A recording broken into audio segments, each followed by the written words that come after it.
Hello and welcome to the day ahead. It is Wednesday, October the 29th. I'm Andrew Gagan. Well, the Australian share market is set for a modestly higher opening with ASX futures up around 11 points. Global equity markets push further into record territory overnight, with investors buoyed by signs of cooling trade tensions between the US and China, as well as an expected interest rate cut from the Federal Reserve and US quarterly earnings. Wall Street's major indices posting record closing highs again, led by the megacap tech stocks. Nvidia shares gained on news that it will build 7 supercomputers for the US Department of Energy, and said that the company has $500 billion in bookings for its AI chips. It also announced new details with Finnish telecom equipment maker Nokia to target the AI communications market. Nvidia shares have been closed above $200 for the first time. Microsoft shares gained after the company reached a deal that allows OpenAI to restructure into a public benefit corporation, while giving Microsoft a stake of 27% in the ChatGPT maker.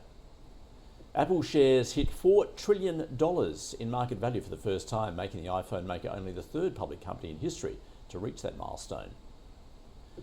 Tesla's board says it's prepared to name a new chief executive officer from outside the company if shareholders reject Elon Musk's proposed $1 trillion pay package and he steps down.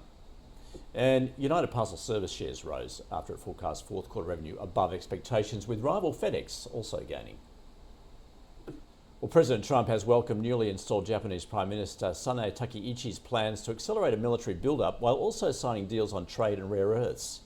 The Japanese government pledging to provide $550 billion of strategic US investment, loans and guarantees earlier this year as part of a deal to win a reprieve from Trump's tariffs. In the US, private payrolls increased by an average of just over 14,000 jobs over the 4 weeks to mid-October. A weakening jobs market is expected to help push the case for an interest rate cut from the Fed when it delivers its policy decision tonight. Well, US Treasury yields have edged lower ahead of that decision. The 10-year has fallen below 4%, the 2-year is around 3.5%. Markets have priced in a 100% chance the Fed funds rate will be cut by 25 basis points, with an additional 4 more cuts in this easing cycle. The US dollar index is down slightly, and the Aussie dollar has climbed to 65.8 US cents.